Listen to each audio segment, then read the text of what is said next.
There we go. Just a little bit of hotkey madness, making sure everything is working on the stream as it should be.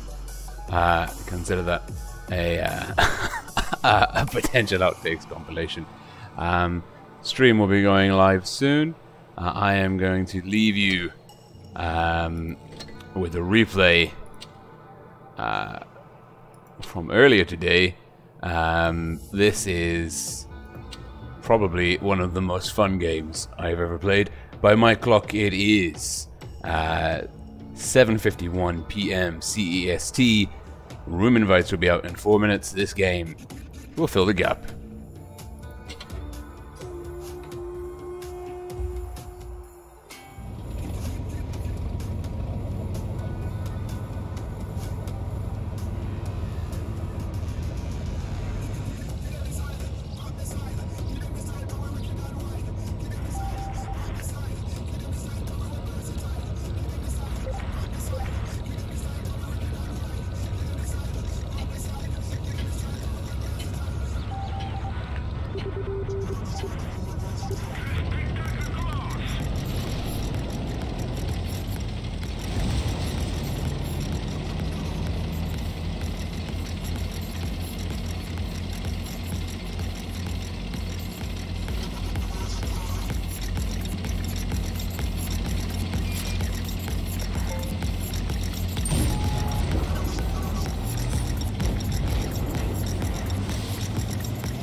Haha! What fun that game was. Okay. And yeah, that was a lot of fun. 4.2k damage in the bat chat. Having the time of my life. Vampiring a little bit off my allies from time to time, but the bat chat with the mobility and the clipping damage. If there's any tank that needs a bit of support up close and personal, it is the bat chat. With swooping in, dropping 3 shots, and then getting out of dodge as quick as you can. optimal strategy. Frozen Nips from the Pact clan in the 140, also putting out big damage numbers, 4.4k. Great game by him. Unfortunately, not enough HP in the tank there at the end to hang on. Okay, great. Tournament invite is out.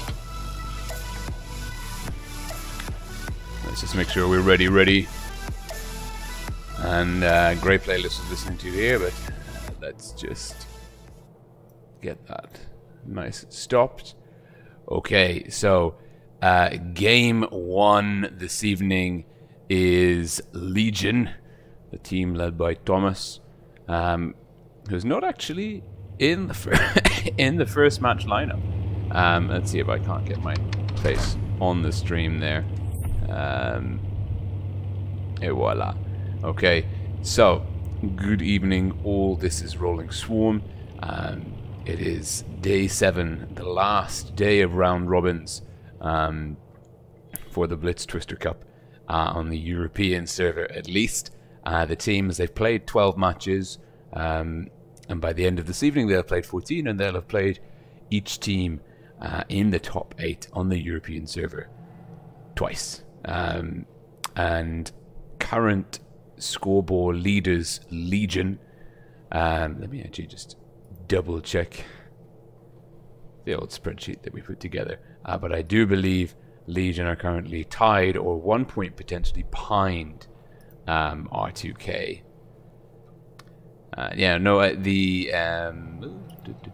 Yes. R2K and Legion are tied top of the table with 9 points. They are neck and neck. Whoever can walk away with more points than the other will win the they'll be first place. They get the better rewards. Small.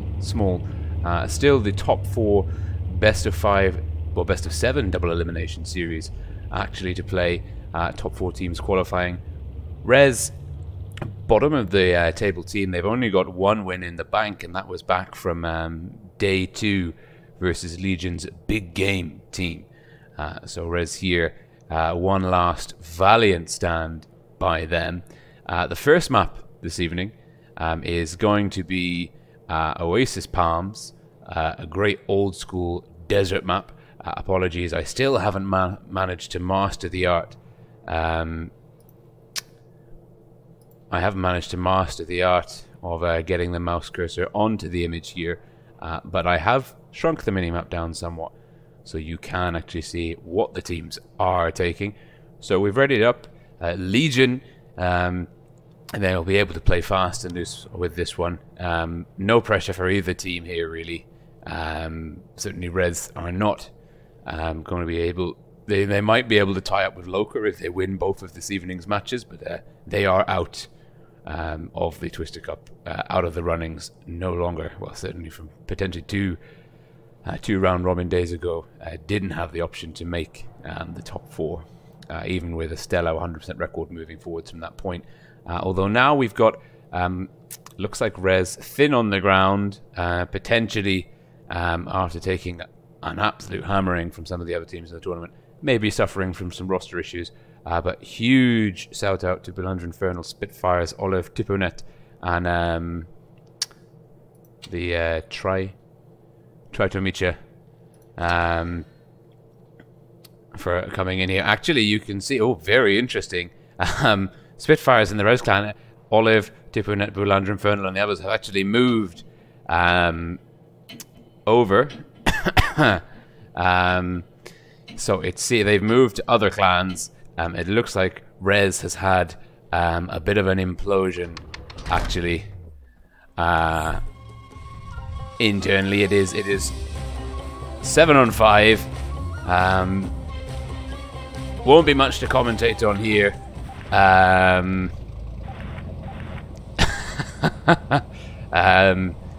Legion 7 in the team versus 5 from Rez. It's going to be the conclusion is guaranteed. There is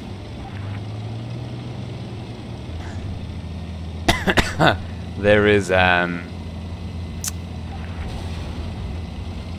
no chance really for Rez to win this. Starting off 4,000 hit points and 2 guns down. Legion confident with that initial lead, hammering in. Let's follow Oxbow. Oxbow bouncing Tiponet in the IS-4. Ramming Spitfires for no damage to Spitfires, but getting 600 in return. NG with the ram kill. Legion at least giving us something to watch. Olive here. Olive, oh no, he's hit into the building. Huge double tap there. Olive going down. It's given me a chance to warm my voice up at least. For the final match, Oxbow with a ram kill on Olive. Yeah, this is what happens when you don't manage to take. Oh no! When you don't manage to take 7 players, you get absolutely clobbered, and Tiponet is the last man on the field, the last guy standing, and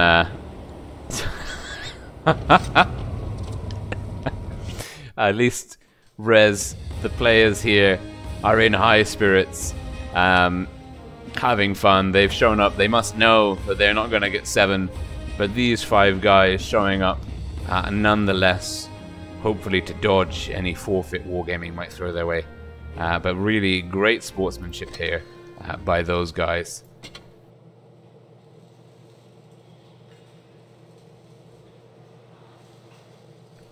So really, I mean, if Rez have got they've got a 6-man. Radium has stepped up to the plate. That's good to see.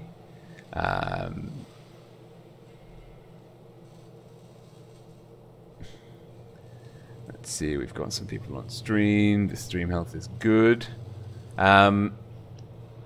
If they don't manage to get 7, I think that will be all that she wrote for Rez. Rez is back, or Rez is not back, as the case may be. Rez seems to be gone for now. These guys are still some exceptional tankers, players of World of Tanks Blitz, formidable opponents on the battlefield.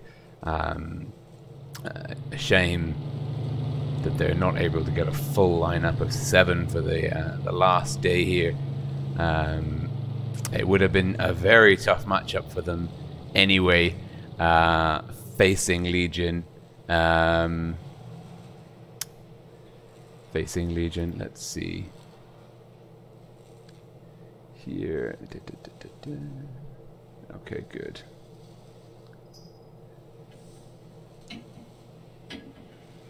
I'm taking this opportunity to make sure that the stream is working very well. We were having some technical issues earlier in the evening, but we've managed to overcome those. And there we go. So it is... it is 7 on 6. Once again, on Oasis Palms. Oasis Palms is an interesting map. Not so interesting when it's 7 on 6. Typically, Blast saying his fans for the Rez guys. Typically, on this map, there's lots of different ways teams can approach it, but broadly speaking, you'd be looking at trying to spot over the C-cap area, get map control on the open flank, and secure and do effective trading in the BA area. Oxbow here won't get spotted up by Boulanger Infernal in the grill.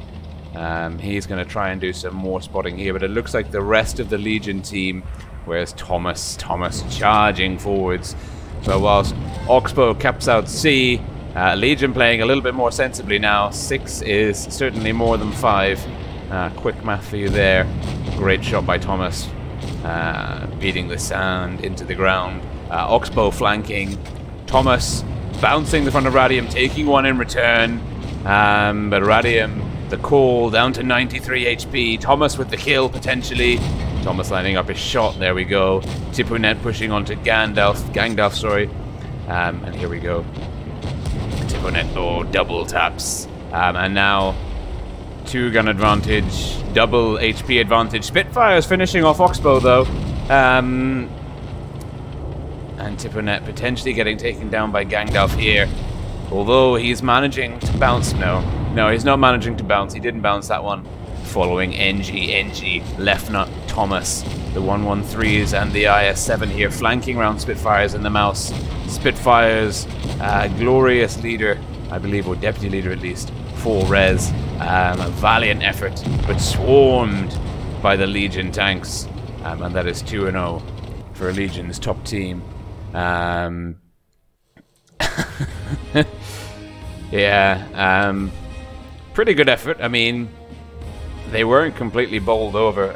Legion probably not approaching this one as tactically, perhaps, as they should have.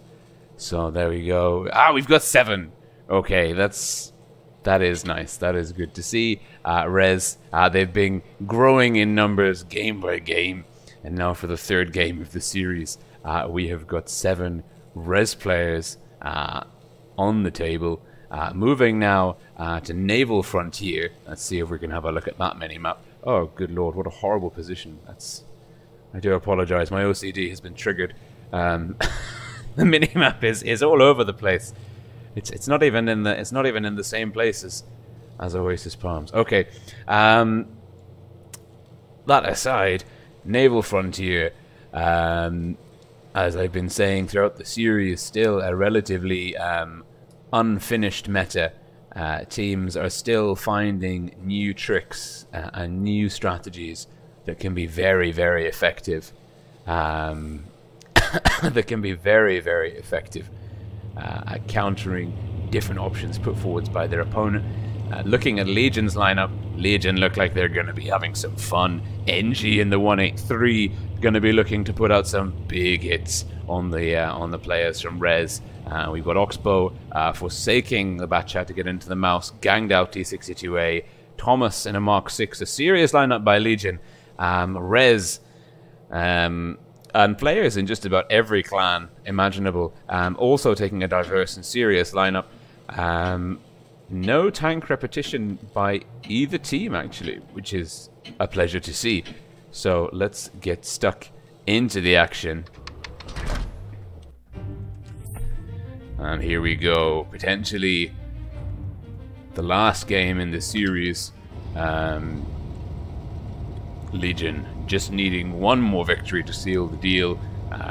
And certainly, even before we've been seeing the issues with Rez and their roster, look at this. Thomas and the Chieftain Mark 6. What a glorious tank. And he's got the camouflage for having more than 6 equipment items unlocked at the turn of the update, where spare parts, God rest their souls, were put to bed. So Gangdalf here in the T62A, and Thomas pushing up to exploit the C cap. They're gonna go up, but it's Tiponet in the Batcha 25T, and he is YOLOing for all his life's worth. He's been spotted by Oxbow. He's going to pull Oxbow around the corner. Oxbow potentially going to get exposed to the E50. And oh, no, Tiponet got absolutely hammered by the 183. And Eggy in the Batchat 25T picking up the kill. Tiponet, yeah, not the best move there. Probably not a serious play.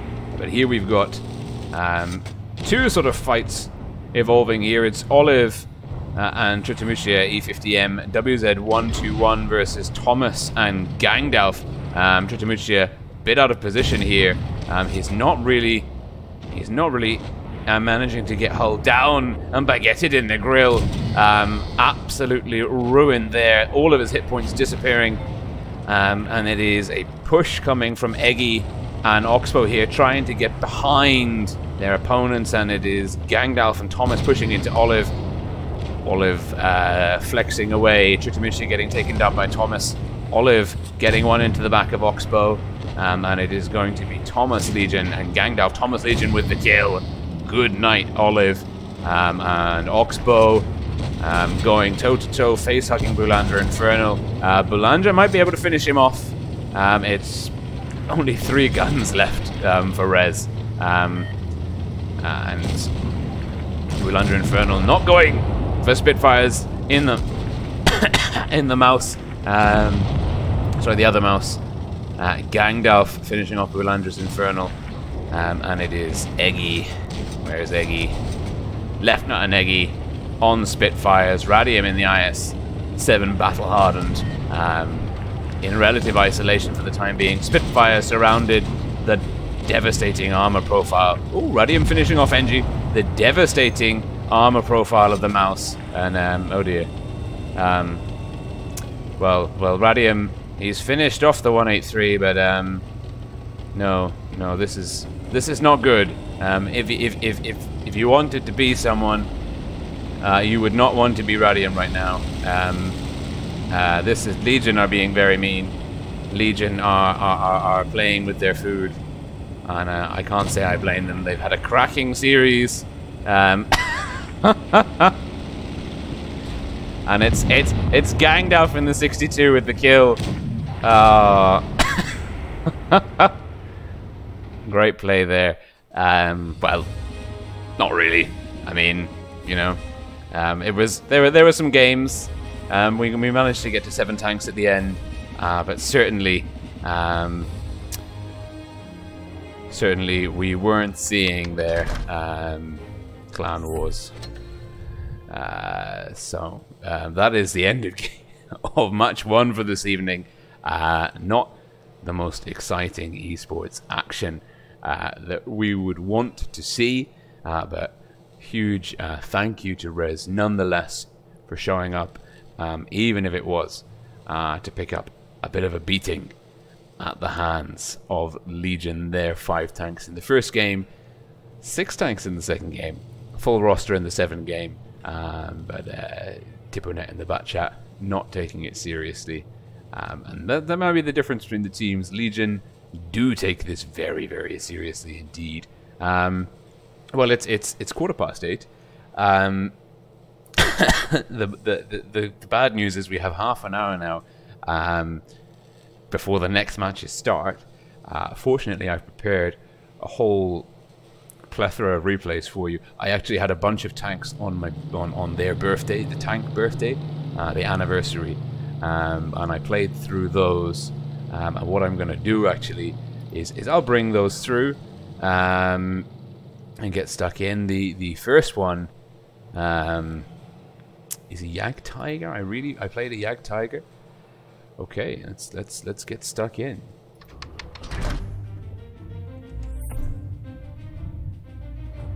And I'm gonna use the clan logo. I am in the Legion clan, and let's see. Sorry, I am feeling the weight of all of this commentary on my soul, certainly on my voice. I'm getting more and more husky. Stream by stream. Now, I don't usually play TDs, certainly not turretless TDs, and certainly not turretless TDs at T-rate. This is me 100% out of my element. We've got Robix1984 saying, right, all good call. Looking at the lineups here,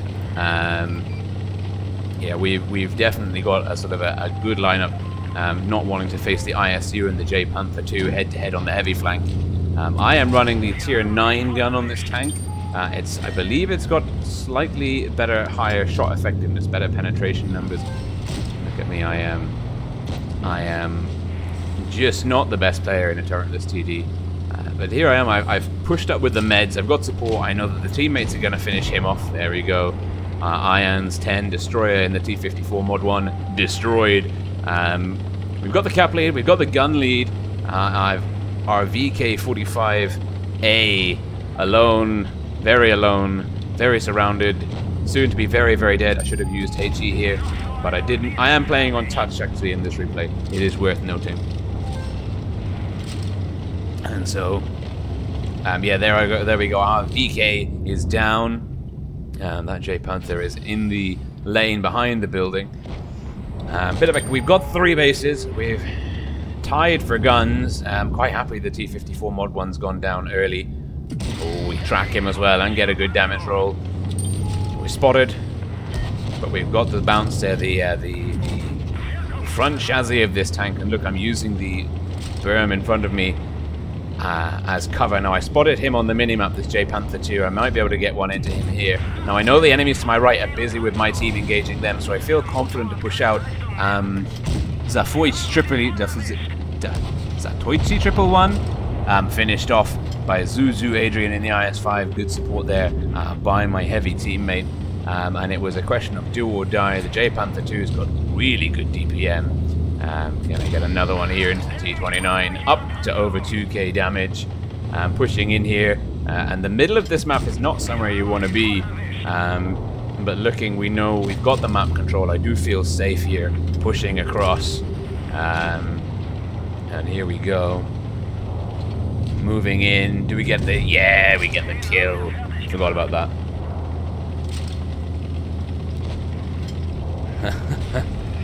And there we go. Oh, we don't manage to finish the Tiger 1, but we do manage to lock in the game. 4 guns on the field to 1, 4 caps in our favor to none. And that is happy, happy days. Lots of ribbons. We've got lots of time, so we might as well check them out. Damage by shot, epic. Oh, pretty good. We captured some bases.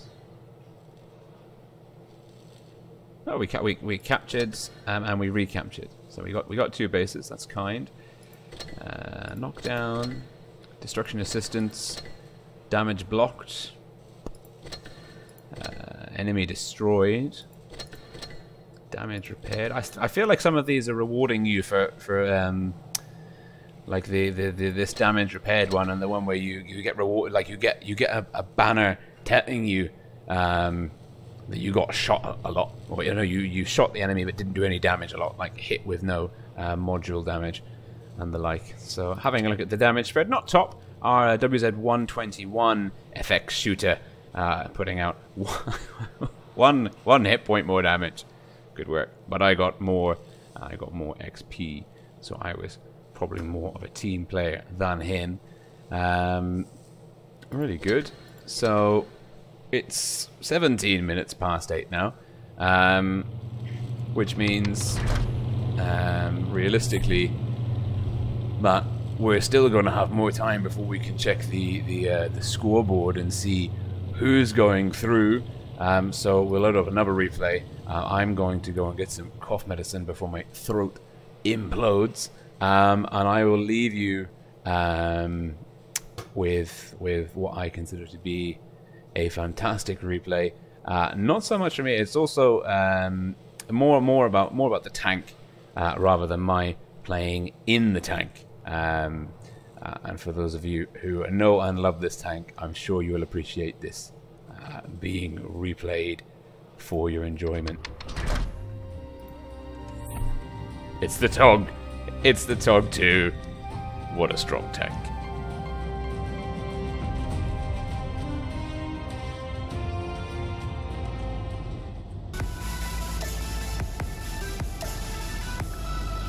And if ever there was a more out of place soundtrack to a tank, it would be trap and bass mix alongside the TOG 2.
So yes, I do die in this game. As you can see, the Tog's got a deep hit point pool, which kind of makes up for the fact that it's got no armor at all.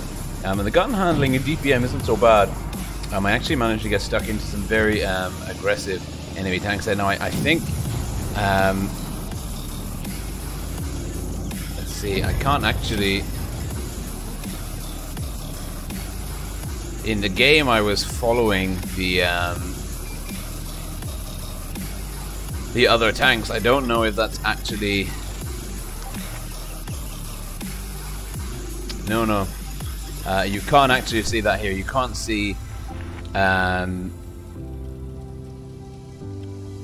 least I don't think you can. I don't think you can see when you are recording and spectating from someone else's tank. I think the replay stays purely on your tank, which is something Wargaming might consider addressing, especially for things like this. When you're dead, and you can't control the... Oh, I can't even control the camera. Our camera view is stuck on the dead Tog. But basically, I wanted to show you this game, one, to say that I don't always play OP tanks, and two, to show that, you know, the Tog, if you play it well, it's not terrible. I mean, didn't have a great game here. And certainly I don't actually want to hang around for the result because we could be here for quite a while.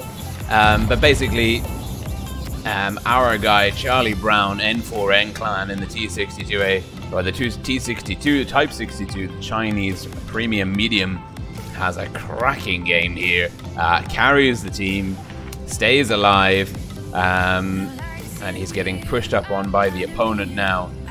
But he is playing the mobility game, and he's playing for the win. He's not a glory hogger, not a striker. He is a team player, and I reward him with the effective player reward because his great gameplay carries our team through to the victory.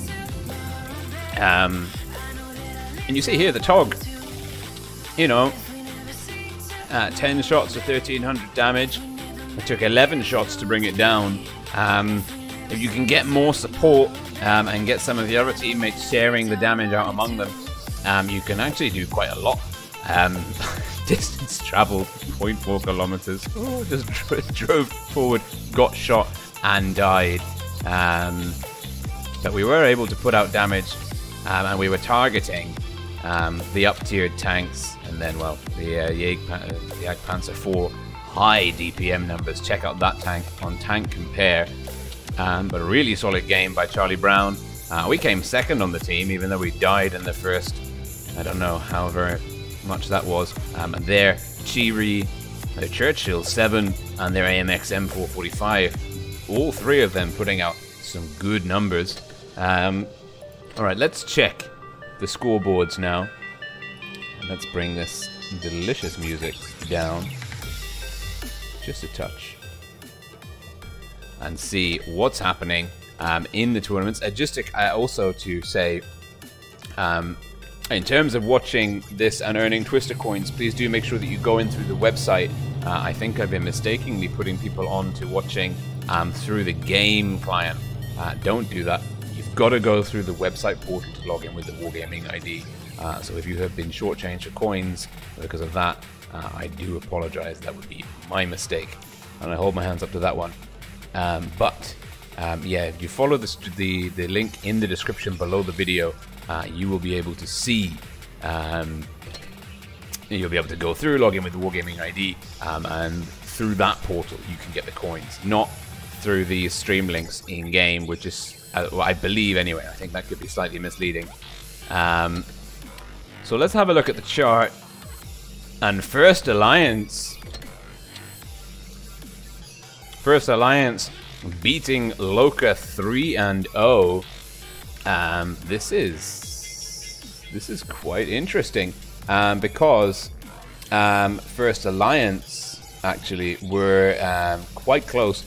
Basically, there are 3 teams at the moment on the European server that are guaranteed, effectively guaranteed a spot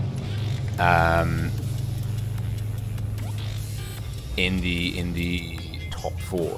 That's Legion. And Ready to Kill are the 2 lock-ins.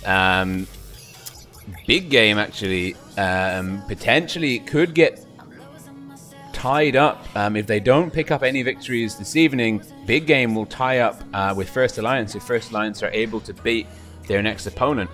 So Big Game coming into the standings this evening on 8 points. Raid on 7 and First Alliance on 6 points. If Big Game aren't going to get any points on the table, they could be overtaken with or tied by Raid or tied by First Alliance, and that would put us into a tiebreaker situation for Legion's Big Game team. So First Alliance keeping themselves in the fight. This brings them up to 7 points, 1 behind. Well, let's see. We need to see how the other guys are doing. Big Game tied with Raid. Now this is a crucial match for First Alliance. Hopefully, well, and for Big Game and for Raid, these 3 teams really hotly contesting the 3rd and 4th spots respectively in the top 4 between them. So that's going to be a absolute scorcher of a match. Let's get a replay in and then we can get stuck into that one. I'm going to play a replay from earlier today, FE215B, and this was it was a fun battle. I don't put out the best damage numbers in the world, but I'd like to think that I play with an element of strategic awareness, and also very hesitant going into this game because Gangdao from the Legion clan is my opposite number in the FV215B. This map, actually a very good map for this tank. Now, a lot of people don't really like this tank. It is, and we enjoy ourselves on the chat to begin with. It is a bit of a difficult tank to play, especially if you drive it into rocks while you're typing. But Gangdalf and I having exactly the same idea.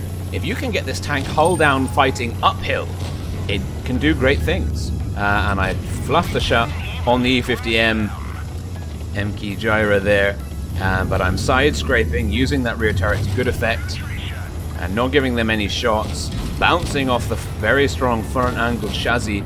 Looking at the map, we can see our heavy, oh, take out the optics, what a shame. Got to get the rear of the tank tucked in from that pit bull so he can't get. Let's see. If we. No, I can't actually look around. It's frustrating. But if you look at the minimap, our medium is putting pressure on their flank there. Oh, I'm not doing a great job at all. And I need to get out of dodge, get away from the pit bull who's got a very strong position on me. We've done 1,000 damage, we've blocked 800 damage. Those aren't bad numbers for a minute and a half in. Now is when we start getting tactical because we have to run away from the pit bull. I know we've got a medium on the left, he's in trouble. He goes, when it's the 50B in the middle going down, overexposing there and noting the enemy's got a 183 and 84. Not a good move. RE100 doing a good job of shoring up the that route. The WZ120 goes down to the TDs. We've got our Jaegeru in the back, fire support. He does a great job of covering everyone. Now I am playing the tactical game. There's a lot of low HP enemy tanks here. I've got the gun handling and penetration values to sort of sort them out.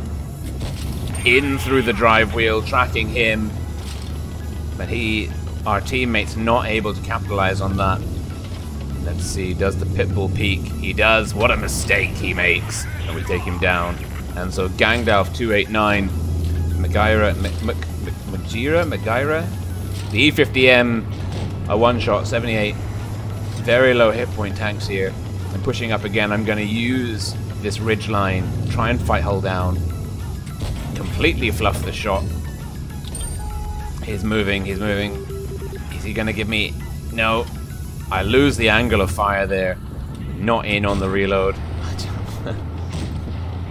fingers crossed to try and get lucky with that shot. Now the enemy TDs are both pushing round. I can see that actually now on the minimap in through the front cheek of the turret. Both TDs are pushing round from our right, slightly behind me.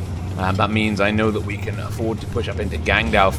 And I think the Pattern's got him, but no, the Pattern doesn't have him. And he would probably finish off the Pattern actually, if I didn't come in and finish him off. E4's gone down as well. Yeah, Gangdalf, I know you could have. I know you could have done it. However, we are here for the win, not for the rigging.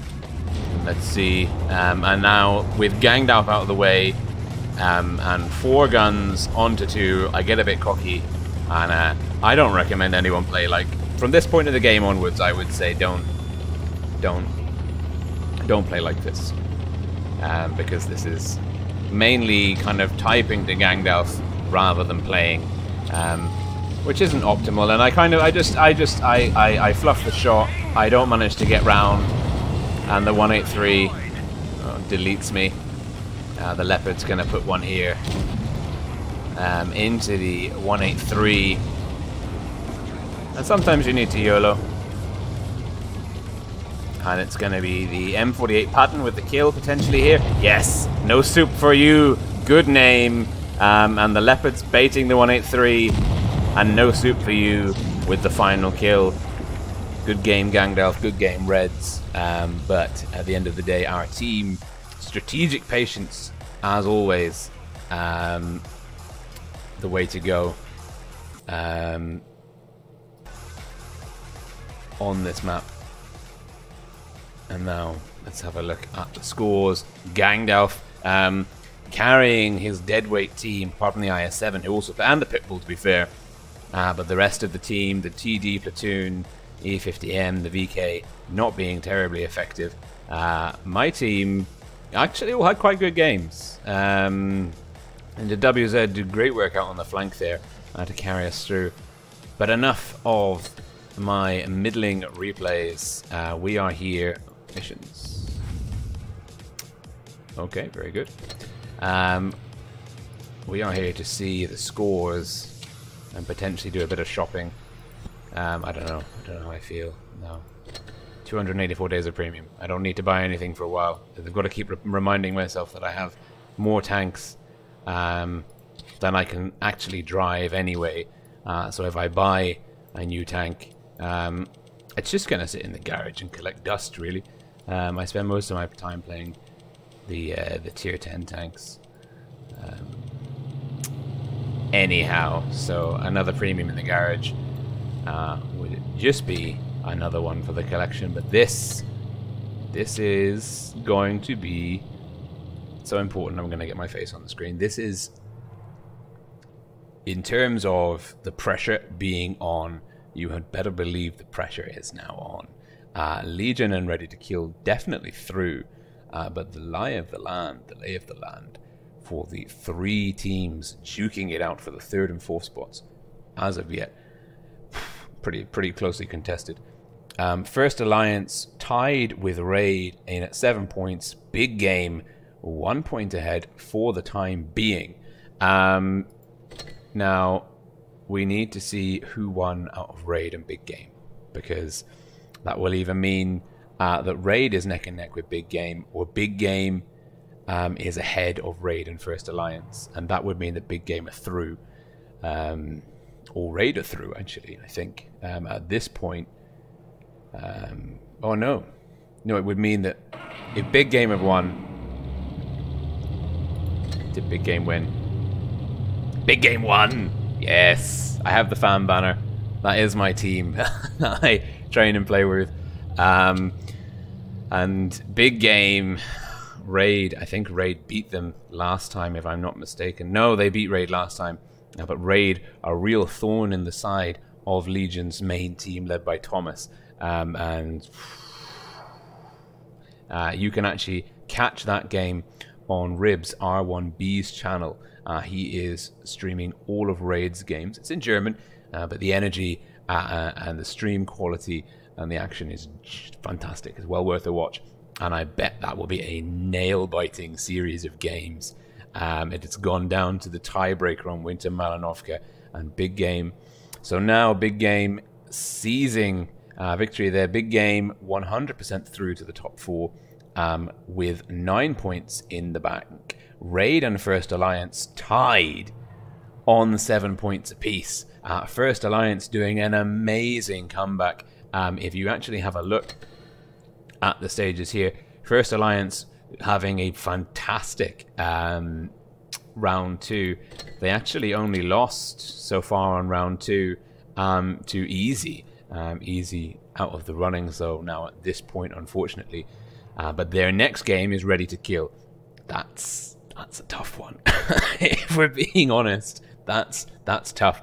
Because Legion top table with 10 points, and I think R2K also won there. Yeah, R2K beat Easy, so R2K are also top table, joint place with Legion, 10 points in the bag, having won 10 out of 13 matches so far, with their last one, the final match, versus First Alliance. So for First Alliance, they got to win, or hope that Raid lose. But the question, of course, is who are Raid playing next? Because this... And Raid are playing Loka. Now, in terms of matchups, this means that Raid have got a slightly easier final fixture. But Loka are no slouches. They've been putting out great games all series, all throughout the round-robin stage. And you can't write them off. It would be a foolish, a fatal mistake to think that these guys are easy to beat. They've won... I believe, actually, let's see, how many points did they... In the group stage last time they got 2 points, and they've picked up 1 point, so they're on 3 points overall. They lost to First Alliance, though, in the previous match this evening. That one won't have been streamed. But based on this, if Raid are able to win and First Alliance are able to win, we're going to go through to tiebreaker. I'm not sure how that's actually going to pan out, but it will. It will go through to a tiebreaker. Now we've got 1 minute now before the invites come out, so I won't start another replay. You can thank your lucky stars, because you're probably sick of me seeing me replay. Please do DM me your replays through Discord. It's the best way, I think, for me to get those. So let's just go through and get ready. Also, while we wait for the invite to drop, I don't know if any of you have been checking the news. We'll wait a bit before we go in. But the announcement is up. The Ascent tournaments have finished. All 8 of those have concluded. We now know that the top, 8 places, which is 15 teams on the EU server, we know 15 teams are proceeding to the top echelon tournament, and that's going to be very interesting. We'll talk about that, though, after these games. We need to get in and get the analysis rolling here. So we're in the bat chat. We're ready. Legion versus Legion. Legion versus Big Game. Thomas versus RG.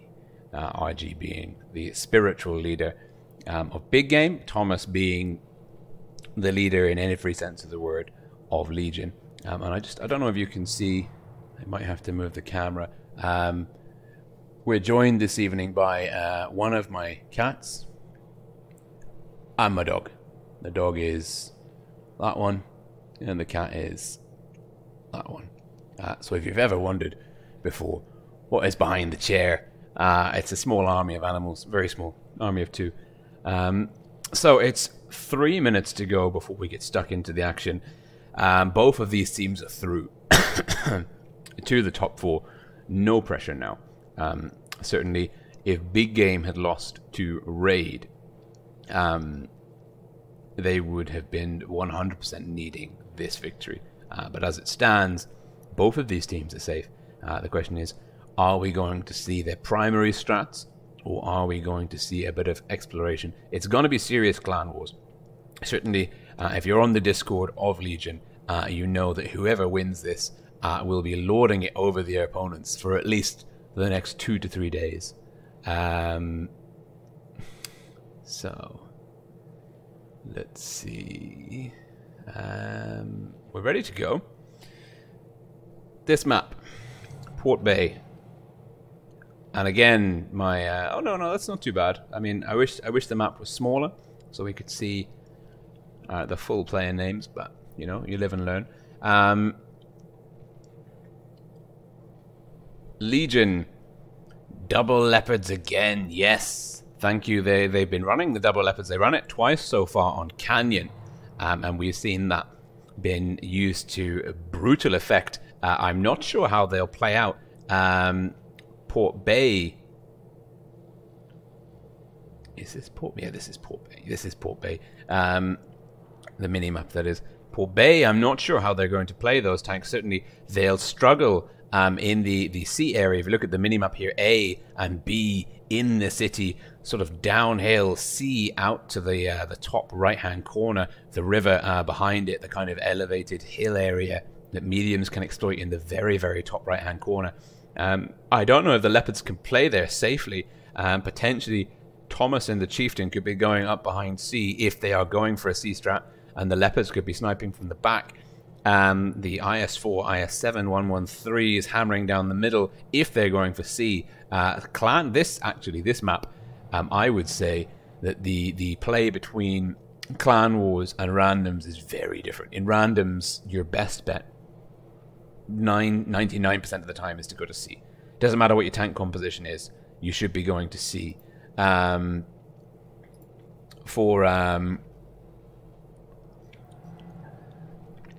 Clan Wars, C can be a bit of a trap.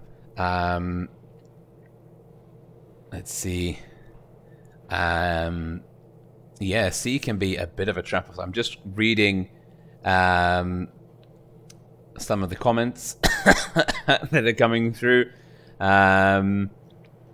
Great to see you guys getting stuck into the chat. Kind reminder that it's got to be kept sort of family friendly-ish. We don't mind a bit of smack talk, but nothing, no spamming, no trolling, none of the bad stuff. Big shout out to Mod Team, Cougar, Satan, BTHF. They're doing a great job of keeping everything, and Dutch Punisher as well, of keeping everything clean and family friendly. Getting stuck into the action now though. Legion with quite a balanced lineup. My cutscene slightly too early. Dimebag Barrel rocking the wrong fan banner, and Blast also rocking the wrong fan banner. He confided in me that Thomas had put down the Iron Fist and said, you know, he had to change his fan banner. And Blast once more silently protesting in his choice of avatar fan banner. Looking at the lineups here, Legion with the mobility, big game, with the much heavier lineup, with 3 113s and a mouse, Dada in the IS-4, RG in the grill. Let's get behind the wheel of Gangdalf. Gangdalf dropping the speed boost. And this is the Double Leopards Legion, Red Team, North Spawn. They are going for C. Well, certainly with the tank composition, it wasn't unexpected. Legion playing a much more typical Clan War strategy. Gangdalf with the cap. And now Legion, and this is, if you've ever wondered where the sniper tower from the south spawn is, RG, the south spawn, the blue spawn, is their man. This is a good move. Oh, big hit from RG into Thomas. Great shot there. High roll. And Gangdalf in the Leopard also taking hits. Good moves here. Actually, by Legion. Dimebag Barrel potentially being caught out of position. Voopsy in the 268 is going to have to come into support. So are Hidestrabbing. And let's see, let's get in the wheel of Papasten. The 113s from Big Game coming in. RG exposed. RG getting burnt down. RG down to 11 HP. RG hanging in there. I don't believe it. He's still alive. That is something else. And Thomas, both leaders getting focused here. Dada potentially with the kill on Thomas. Dada finishing off Thomas. Brilliant move there. And NG getting a revenge shot in blast low. And big game. They've got the cap lead. They've got the gun lead. Voopsy going down. But big game. Certainly Legion left nut. Blast very low. RG finally finished off by Gangdalf. Legion looking very disorganized. Big game with the great placement of the mouse Dimebag barrel there. He shored up that flank, bought his team time to flex in, and they were able to do massive amounts of damage. Gangdalf here coming into the back of Veta, supporting Eggy. Eggy and Veta, Eggy and Gangdalf versus Veta. Dimebag barrel in the mouse there. It's actually 3-on-4. It's not that far ahead in terms of guns, but at the hit points, hugely in the favor of big game. The 2 Leopards and the 113 on the field. It's 3-on-3, but the 113 is for big game. Very healthy. Eggy going down. NG finishing off Dimebag barrel. Last man standing for Legion is Gangdalf. Gangdalf, number 5 red, gets one in through the drive wheel. He's having to run away, but the quick reload of Hitterstrabbing. Hitterstrabbing might be able to finish him off, but Vice in the 113 landing the final kill. And that is first blood to big game.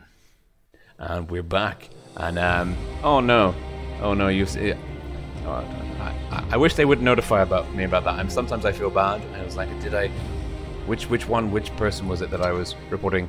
And we didn't even see the results there, so I do apologize for that. But looking at the lineups, so we saw big game made a really, really good move there. Dimebag barrel and the mouse was in the perfect position to intercept that big push by Legion, and certainly it seemed like big game anticipated that move by Legion, and they were ready. And the Chinese 113s, that amazing speed that they bring to the table, was really on display there with the flexing, and it looked like big game beat Legion at their own approach, which is focus fire and target priority. Certainly there was a huge gun advantage early on in the favor of big game. I don't know if that was just the particular lie of the land resulting from Legion's push, but that wasn't the best push that we've seen. Now going in 30 seconds, Legion dropping the Leopards, probably a good move, but still staying mobile with a T-62 Alpha and an STB. We might expect a similar strategy, but a bit more passive in its approach. Big game, ditching the grill, ditching the mouse. We're seeing an E100 and a double 50B lineup. Instead, Vice and a T-62 Alpha, Dada and a T-62 Alpha. Both teams very mobile, relatively similar in the nature of the approach, but very different in the tank compositions and potential options that we will actually see on the lineup there. And the transition too late on that one. I'm getting better, but I'm still off.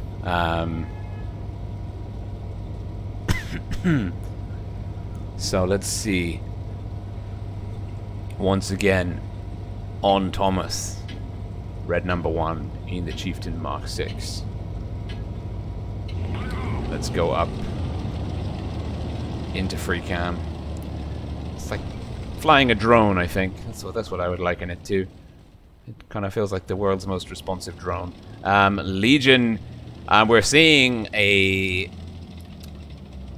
change of fortunes here. Legion going for the city this time round, and it is a big game. Vice and the T-62 Alpha doing what we might expect. Big games, T-62 Alpha is going deep behind C, but this is interesting because Legion, Blast and Eggy here are going to cap out A. Cap points are going to be in the favor of Legion. If Legion can secure B and then bunker down into defensive positions, RG in the 100 spotted, taking a bit of damage there, and he's got double tap 691. RG potentially with ping here, but he is having to rotate round. Brilliant positioning. The T-62 Alphas, they're firing in. RG in trouble. Eggy with a big hit, potentially Oh, he's getting some crucial bounces, but RG is in all sorts of trouble, and he's finished off by Thomas. Great play there by Legion to take down the isolated E100. He was unsupported. The 50Bs not in a position to spot up, and certainly Legion were able to get the Grill STB TCC2 Alpha IS-7 up there, and there was so many guns, and we're seeing a push. We are seeing a push here. It's Blast, Thomas, Eggy coming into Hitterstrapping. Hitterstrapping's got 2 in the chamber, firing 1 into Blast. Hitterstrapping might be able to finish off Blast. Whoops, he does it instead. And now it's going to be Thomas and Eggy to finish off Hitterstrapping. Voopsy and Hitterstrapping on the long reloads, both dropping the speed boost to get out of dodge. Thomas to finish off Hitterstrapping. No, it's Papasten. Where's Papasten? Thomas gets finished off. It's teams. It's like a Benny Hill sketch. Teams chasing each other. Voopsy almost finished on the long reload. Oxbow very, very healthy. Side hugging Voopsy there. Voopsy's got 3 in the chamber. Gets 1. Oxbow should be able to out DPM him. Voopsy target priority, finishing off the low kill, low HP Papasten. Dimebag barrel coming in to support Voopsy. Dimebag needs to push. Oh, he hits Voopsy's gun! Can you believe it? He couldn't do that if he tried. Veta taking down Eggy, and it is big game blue team looking very strong here. Dimebag finishing off Oxbow. Vice and Dimebag now pushing up the last guns left. It's Binny and NG. Binny in the IS-7, NG in the Grill. The IS-7 is a good late game tank, but the Grill is all about exploiting early game phases, mid game damage output. Is not the best tank to have in this kind of thing. Binny having to pull back. Good work to angle up the tank against so many targets. Veta's low, Veta's a one-shot. Vice is potentially a one-shot for the Grill. NG is pushing here, but he's finished up by Vice, and it's all over. How much damage can Binny do on the way out? He gets 1 in. Is he going to get another one? Dada, big ram, big hit. And Dada with the kill. And it is, look at that, 4 tanks below 1000 HP in the favor there of big game. Brilliant stuff. And let's actually go in and see, because now big game leading Legion 2-0 after playing those matches on Port Bay. The next map, let's go and see. The next map is going to be Vineyards, and both teams on this map very experienced, lots of deep strategies, complex approaches. Certainly if you've seen the playbooks from Big Game, there's more annotations on there than you know what to do with. Lineup wise, well, let's bring the mini map up and talk about a bit about that. It's been slightly reworked. I think this might be the old mini map that you're seeing. I can't really confirm that. I think this is the old mini map, but the general principle is the same. The C cap in the city is a bit of a deciding factor in Clan War, certainly. A and B, the green spawn, that's going to be in the first game. Legion, North, green spawn, will go for A. Big game, red team, South spawn will go for B. The question is, who can control the city? The ruined city, top left, no caps, and the still remaining city with the C cap in the bottom right. That's something to always bear in mind. Map control, cap control, lots of long angles of fire. No TDs really, well, apart from the 3 268s. Big game taking more TDs, less mobility, only 1 STB. Legion with the Batchat certainly probably have the better the better mobility and flex, and a more kind of heavy lineup, so to speak. These teams, this is quite balanced. These matchups are quite balanced. I would say there's not much we can really discern from these lineups at the very, very start. It's going to be probably quite, well, I would say a relatively passive game. Big game, rocking 268s, are going to be looking for, look at Oxbow in the Russian Twister camouflage on the Batchat now, and he is pushing up towards A. He's going to try and work potentially on getting spots and cap points in the back. He's going for the further right-hand side bush. Interesting move here. We're seeing Vice in the Object 268 going for B. Legion will secure the cap lead. Big Game will be dominant in the city, potentially, in terms of guns. And Papasten taking a bit of damage. Let's see if we can't get slightly more elevated. Big Game actually not that dominant here. Legion have pushed in much deeper than them, but they are bleeding hit points. Same as Big Game, though. Legion ahead by 30 cap points. Oxbow securing the outside for Legion. We've got Blast, Thomas, Papasten, Gangdalf, quadruple 113s here, teeing up against, let's see who it is from Big Game's side. We've got Veta, Hiddestrabbing, Hidden Strawberry, Dimebag Barrel, and Voopsie. 4 on 4 here. Dada is all out of position, but Binny is very, very low. Where's Binny? Binny in the middle here. RG looking to get the finishing shots here, but he doesn't want to peek. He could potentially get hammered, but there's nothing to stop him finishing off. He can do it. He should do it. He should push, and he should go for Binny. He bounces, and Oxbow is covering. Now RG is looking quite low, and Dada goes down. NG in the 268 there. Whereas NG is playing in the city, finishing off Dada. Brilliant moves here by Legion. Strong bounce back. Looks like they're going to be stopping the 3-0 shutout, but Voopsie takes down Papasten. And we've also lost Gangdalf now, so they do have the gun and cap advantage. Perhaps I spoke too soon. Oxbow in trouble here, potentially. He's having to... Let's see. Oh, Oxbow finishing off Vice. Great play. Now he's got 2 in the chamber. He can out... he should be able to do it. He should be able to take RG down. A low roll there, 248. He's running away. He's got 1 in the chamber. He's baiting RG, but RG gets finished off by NG. NG, the Watchman in the back in Legion's Soul TD, doing a great performance. This is so close. Legion ahead by cap points, by quite a significant margin. When did that happen? 1 from Oxbow, a Dimebag Barrel there going down to Thomas. Thomas in the 113, potentially to finish off Voopsie. No, low roll, 386. Veta getting 1 into the front of Thomas. Hidden Strawberry's pushing round. Hidden Strawberry's going to get a shot on the flank. No, he misses. Oh, crucial shot there. Veta getting 1 in. Hidden Strawberry, he's going to come round, try and make up for his errors. NG and Binny coming round for support. Hidden Strawberry potentially going to get a big hit here from NG. NG's going to come round. He's oh no, Thomas finished off by Voopsie. It's so close, but Oxbow's very, very low.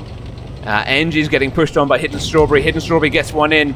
Voopsie's going to come round the corner. It's 268 on 268. Oh, but the turretless TD is struggling here. And we've got Oxbow dropping the speed boost. Oxbow here coming into the back. He finishes off Veta. Crucial, absolutely crucial. Going for the long reload now. Neither Hidden Strawberry nor Voopsie can push on NG because they know if they do, NG is going to drop a whole lot of damage on here. But he's seeing Voopsie peeking. He's pulling back. That's opened up the link.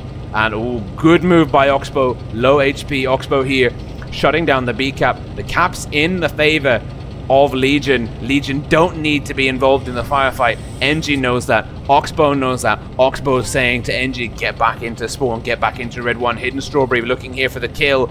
Hidden Strawberry's gonna get a big hit in. It's not big enough. Oh, Hidden Strawberry does it. He finishes off.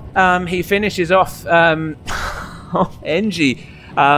Now it is Oxbow, the last man left. He's got A, he's got B. There's 100 cap points to go. That's about half a minute, I think, potentially. And they need to get A. They need to get A. But Hidden Strawberry is so low. Legion have done this. They've done it. Oxbow blind firing. He knows he doesn't have to play. He doesn't have to play it risky. Great move by Oxbow to get cap control there. And that is the win for Legion. So close. Not even 1,000 hit points between the guys left on the field of battle. Wow. That was close. That was good. That was a good finish. I like that. That was very enjoyable indeed. That is tournament tanking. And look at that. NG in the 268 having a big game. not quite able to finish off Hidden Strawberry. Put a big amount of damage in, but it wasn't enough. Voopsy, big game, 3k, but Oxbow probably the man of the match for Legion. That superior light tank camouflage and mobility proving absolutely vital there in the end. Let's get ready up. Again, once more, we are going back into Vineyards, swapping the spawns. Legion, green team on the screen, south team on the minimap, top left of your screen right now. Big game, red team, top right. So switching the spawns here. Oxbow staying in the bat chat, and why wouldn't you keep that man in that tank based on that previous performance? Legion, no real changes to the tank composition that we're seeing. Big game doing all sorts of crazy things potentially here. They're going to be flexing their lineup in the next 45 seconds. Happy Kiwi says Legion are known for comebacks, and let's see. And Rokib, main team win Vineyard 2-0. Maybe they're 1-0 for now. Let's see, what are they doing? Big game with double 263s. That's got to be a C push. That's a city. There's nowhere else I can really see the 263 being used effectively. Let's see. Ooh. Let's get stuck into the action. Legion need the win. If big game win, well, bragging rights will be theirs, really, won't it? And so the slightly too early again on the transition, but here we are back into the action. Let's follow my man of the match from previous game, Oxbow. These lineups quite balanced. No real mediums though on the field for big game. That could be an issue because Oxbow is going to be able to run rings around those guys, and he is dropping the speed boost here. But it looks like my tactical analysis was off because the 263s are not going towards C. Look at the minimap. Those two blue upside down triangles, if a shape can be upside down, hugging the northern red line, moving up into the Ruin City area. Oxbow into B will be putting the cap lead in the favor of Legion. Legion going very heavy, strong now into C. Binny is going to be a vital tank for Legion. He's getting pushed on though, and he could be in a lot of trouble. This is a very aggressive move by Big Game. He's taken to already. What can Binny do? Where can Binny go? He's in a very difficult position. Does he have support behind him? No, not really. He is all alone. NG off to the left can't help him. Binny needs to pull back, but I think he's going to get finished off. Voopsy in the 263 with the kill, and that is a poor start for Legion. They've got two caps though. They've got B and C, but it's cost them Binny. Big Game, knowing that Legion were potentially going to put an IS-7 in that position, coming up under the bridge, under the radar of Legion, and finishing him off.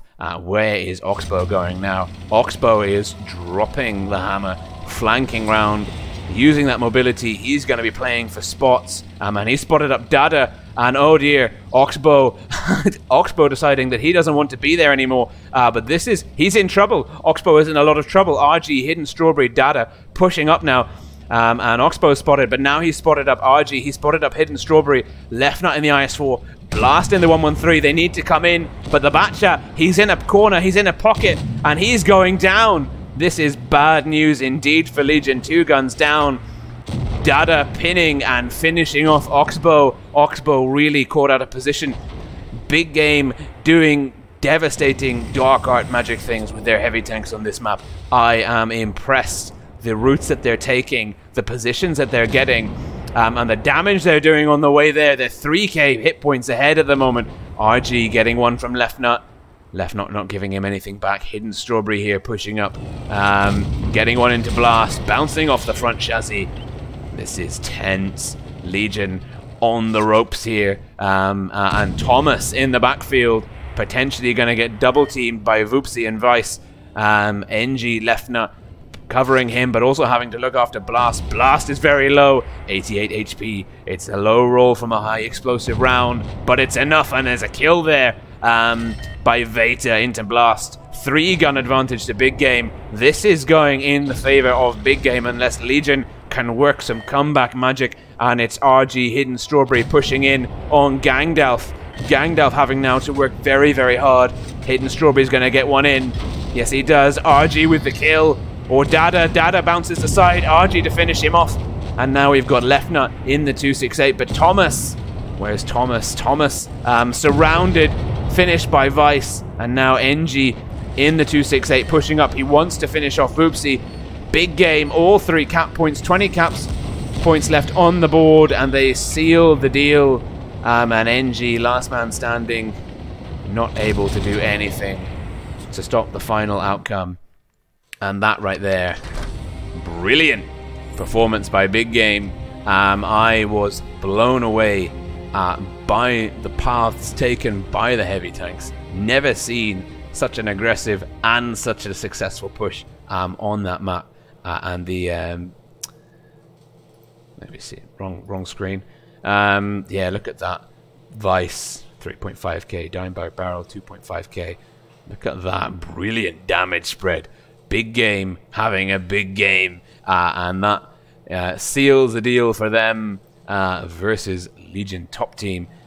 Binny all out of position, not effective there, and getting isolated and finished off very early on. Blas and Oxbow similarly caught out of position at the edge of the city. Certainly Oxbow was in no position or tank to handle a 3 heavy tank push by Big Game there at the end. And well, Thomas, Gangdalf, Left Nut, NG putting scores on the board, but damage doesn't tell the whole story. So that is that. That is the end of the round robin phase. Let's see what's happening now, because this means potentially that, just trying to do the math here, Legion won their first game, so they've gone up to 10 points. Big Game have won both of their games. They're tied with Legion on 10 points. Both Legion teams currently mid-table. I imagine the scores will be out now. I imagine the scores will be out for R2K. R2K finishing off First Alliance and All-Stars. This means R2K, Ready to Kill, are the winners of the group stage. They have got 11 points in the bag. Legion and Big Game have got 10. 10? Yeah, they've got 10. And now we need to see what's happening, because First Alliance won a match which brought them up tied with Raid on 7 points. Raid lost to Big Game, which kept them there. First Alliance not managing to beat R2K, so still on 7 points. The question is, have Raid dispatched Loka, which we expect them to have done so, or have Loka thrown a spanner in the works and forced a tiebreak for 4th place? And let's see. It's 2-2! Would you believe it? I wish I was watching that game. If you're not in it for the coins, get on R1B's channel and check out that, because that is... Oh, that's close. That's close. Oh, wow. Okay. Loka potentially causing a late last-minute upset here. Incredible things. Let's play a replay. You guys can keep farming the Twister coins, hopefully, and then we'll see what happened. And then we can talk about that. And then I'm going to talk about the Ascent tournament and how it feeds into the top echelon championship. I've got some very exciting news for you guys there, actually. So we've seen the talk, we've seen that. Oh, the Louvre. Who doesn't love a good German heavy tank premium in at tier 8?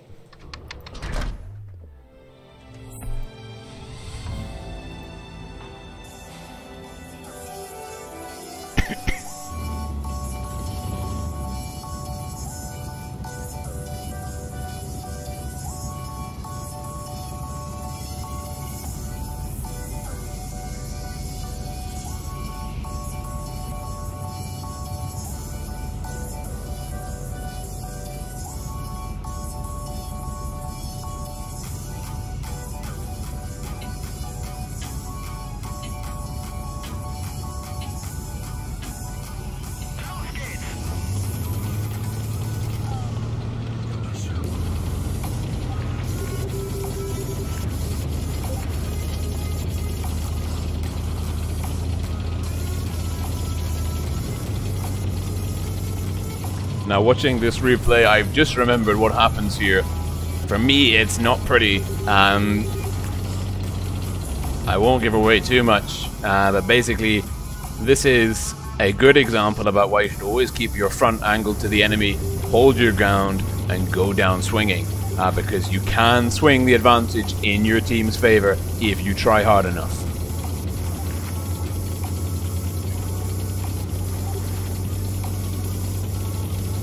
And as you can see here, our heavies and one of the mediums have gone for the city flank, which is a course of action that I do not advocate on this map, regardless of what tank you're in.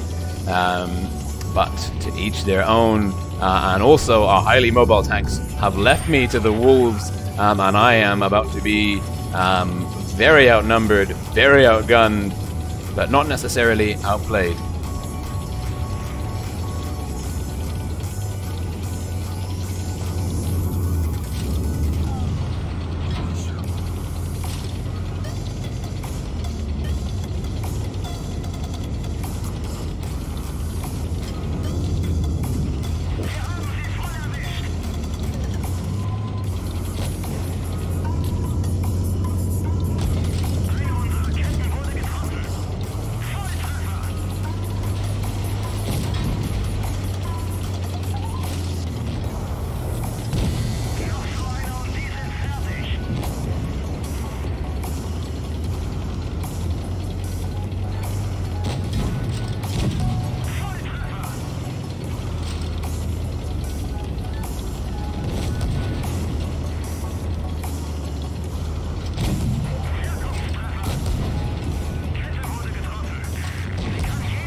And there you can see 2,300 damage inflicted, over 2,000 damage blocked. It's not retreating, it's advancing in a new direction, and always keep your front angle to the enemy. And again, point of action for wargaming, it would be good if in the replay you could see the camera following, because for example now I'm not looking at the smoking wreck of my tank, I'm actually following my allies in the battle. And our Hafen, I was watching this and I was looking at the mobility of the Hafen and I was thinking, good lord, do I want that tank? That is a mobile beast indeed.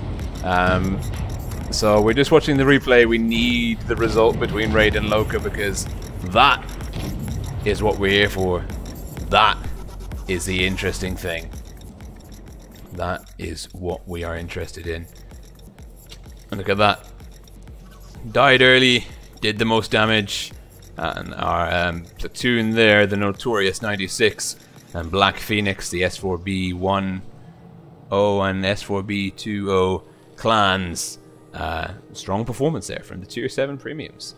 And I, lots of bounces, took a lot of shots to kill Rolling Swarm in the Louvre.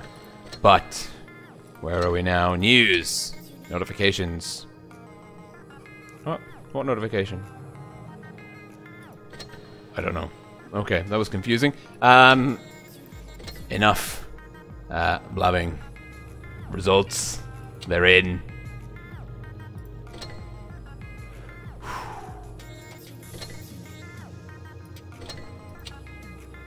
Raid beat Loka. Oh, they had us on the ropes there for a bit, didn't they?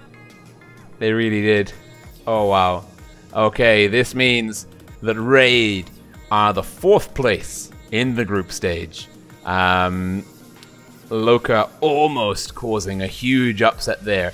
But the tie-breaking map, Faust, proving to be their undoing. Raid, probably very, very grateful that they don't have to face First Alliance again.